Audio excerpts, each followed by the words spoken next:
Pratama from Puetisan, and Nick added Puetisan and Pratama. I mean, plenty of those sad fallen. We do, and then we have Hafi and Isdar, another one who went down yesterday, and then Trihardika, Putra, Riswanto, and it's gone too quick for us once again. And they're out, and we're away for this second race. It's another real good push off the line from Shinya Izawa, but the number 13, that is Hakim Danish, the Malaysian rider, gets the jump and looks to be getting the whole shot in towards turn one, but will he be outbroken by Amon Adaki? I think no. Danish does actually maintain that whole shot, shuffling in behind the number 14. Well, he's any of them rookies. This is the first MotoGP event they will have properly competed at on the same circuit. Very calm, Fran, really. Yeah, it is pretty calm at the moment, isn't it? Not too much drama. Back a shot there, number 20. So will he be in the mix later on in the race as riders come round the final corner once more? Riders, become one essentially in the view down that first position. Fastest lap of the race at 2:11.5 is on par with that pole position lap time that he set yesterday morning. It's been beaten already though, 2:11.2 there from Pratama, I think it was, over the line. So good stuff from the Indonesian rider, and you can see now that gap a little bit bigger. So it'll be interesting to see how that concertina effect plays out as we move. So yeah, Danish really losing out at that slipstream now, the number 13 at the back of this five-rider fight at the front. Well, Gunmie out the front, he was very, very intent on being as possible yesterday. There's one of the slightly more experienced riders in this leading group, along with Hakim Danish. We did see Mie present last year, fully paid up professional rider and all that. It kind of has to be. But I love the way you say frequently. Like if we were to tell someone how often we'd had lunch, it'd just be like frequently, yeah. and push you in training as well, whether it be just physical training or on-track training. And getting a little bit spicy now at the front. Three abreast. Who's going to come out on top? I think it's going to be Mie. Yeah. Pratama though looking very, very strong and intent on making a move towards the podium. We saw him taken out of the race, but you can see the smaller Indonesian figure there just going to be tucked perfectly in the slipstream behind Gunmie and Amon Adaki as we come across the line now to click down towards 11 laps to go. One of Izawa, yesterday's winner. Will we see him take the lead for the first time? I don't think so, because Adaki seems like a bit of a demon on the brakes, and Pratama says no to Izawa going 14 back in the race lead.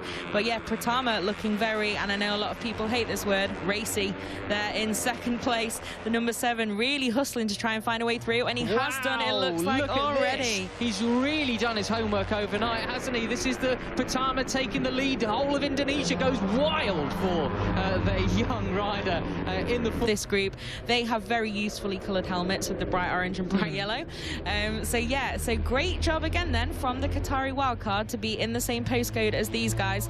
But this little freight train then of 8 riders, you couldn't bet against any of them at the moment, could you? It's still close as ever, but certainly the more the guys right at the front of this train fight it out, the more those just behind are running once again. Bit of a taller character is Laon Clio on that smaller Asia Talent Cup NS. In height and the size of these riders, a lot more on the smaller bikes, can't you, than maybe you can on bigger machinery, certainly like that. Well, a lot of these riders were in the mid 212, so what you say about these riders overtaking everyone up, but it is so true. Well, that was bit of a twitch. Adaki. Well, he had front end twitches quite a lot yesterday as well, and who did that let through into the front? I think Supreme. Tonight, talking to one of the rider coaches that we have here in the Asia Talent Cup. Got Danish in the lead, the number 13, with that pickpocketing maneuver round the outside. Goodness me, that was Pratama. Just sensational stuff there. That was lovely, that was. The number 7 then absolutely on a mission this Sunday. Some great moves we've seen already, and I wouldn't be surprised if he makes a move now. Is he going to go for it? No, not quite. But the number 7 looking very keen then to get to the race lead again. Wow. Enjoy the natural biological grass. It's very specific.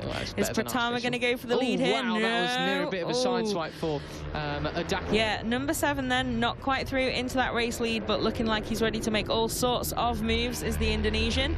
But we've still got this little freight train at the front though. We've not got any big split. Leading group last time around, and well, crossed the line in fact in 7th place, but has moved up 2 further places since then into P5. Fell in yesterday's race, another rider with years of experience under under their belt in the age of talent. Stuff to see the number 2 once again making some progress.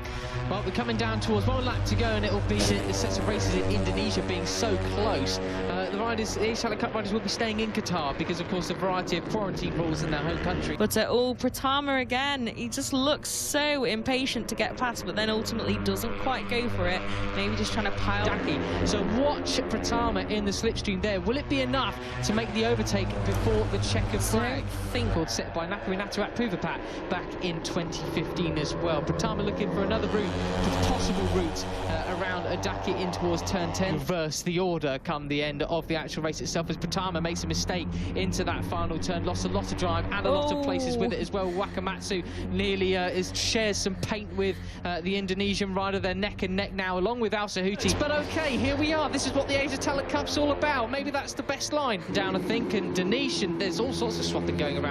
The slipstream really in second position, now making a move for the lead at his home circuit, all on his own. But what about in the run into towards turn 1 now? Will Al Sahuti manage to outbreak him? No, just round the outside he comes, and Pratama's made his way back through towards second position as well. So that's a great recovery from the Indonesian.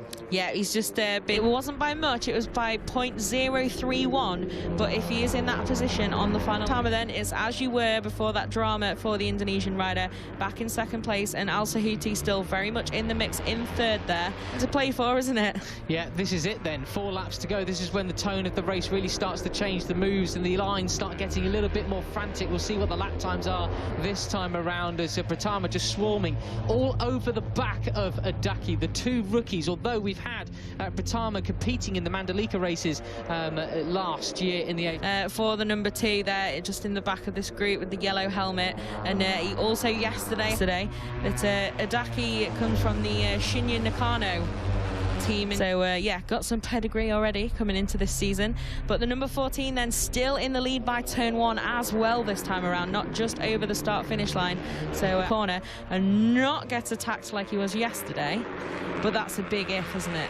Wobbles and mistakes as he breaks definitely into that final corner as well. Not quite planted and guaranteed as Pratama now looking for a way through in towards turn 4. Will he make it? Yes, I think he will. But Adaki's been so good round the outside. Really, really impressive from the Indonesian. Already puts a bike length between him and the... But really nicely done from the number 7, and he takes the race lead then. And yeah, like you say, a little bit of daylight there at times, but Adaki straight back onto the back of that machine. Effects of that crash yesterday, the Australian just not quite able to hang in with these guys over race distance. Pratama as well, because we've not actually had an Indonesian win at least since, well, 2020. I guess it would probably be more like 2019, wouldn't it? Yeah. So long old time. I feel like 2022 has begun straight after 2019, so I'm still struggling with the... Great to see Indonesia back on the top step in the ATC, of course, and I'm sure Pratama is absolutely guns blazing to make it happen. Yeah, we go to Mandalika as well on Lombok Island. He will, well, I bet there'll be plenty of support for him out there as well. So across the line we come, and Adaki does actually retake the lead as we come to the start. Well, cards close to their chest almost as we come onto this rebellion in believing they're really having these master plans, or is it largely just... Wow, what a save from Pratama! Oh my goodness, that's sensational. I mean, he's got a pretty small frame. How he managed to hold on the knee slider. Look at this. Goodness me. So you think, oh, he's off, and then you think, oh, he saved it, but no, and he's still not quite back on the bike. Well, you can see there, I think that is because he's a smaller framed rider. I mean, that was sensational from the Indonesian. That was amazing. I cannot imagine the spike in heart rate there for the number 7. And that's just me in the commentary box. Literally. Looking like he's wanting to take back second place as well. So yeah, great stuff from the number 7 to keep that upright-ish. And yeah, Adaki though, like you said, got that little bit of a gap now, measuring that. But I'm sure Pratama, once he's just got his breath back a little bit, he'll be trying to cut that back down again. And who's that? That's Al Sahuti. Goodness. Well, will that be too much? I'm not sure. I reckon they can catch him on the start and finish straight this time around. Imagine it's going to be Adaki in first. Can Pratama do it over the final lap?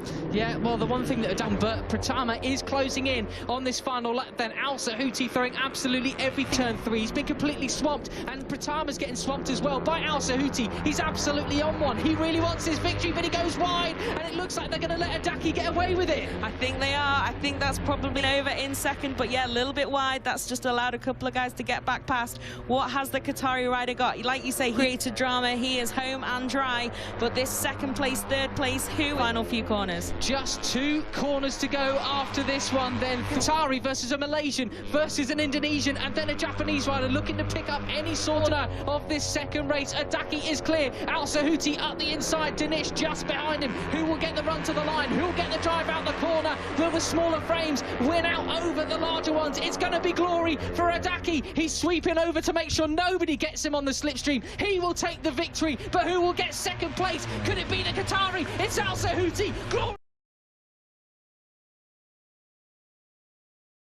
Glory for him, second place, and Pratama, the Indonesian, gets third ahead of Gun Mie. And I do hope any locals here give Hamad Al Sahuti is just celebrations and praise for his efforts today. Veda Ega Pratama then, third position with the save of the day already. I think it will remain the save of the day. Taking the second race win here in Qatar from Veda Ega Pratama and Shinya Azawa. Is that the right result?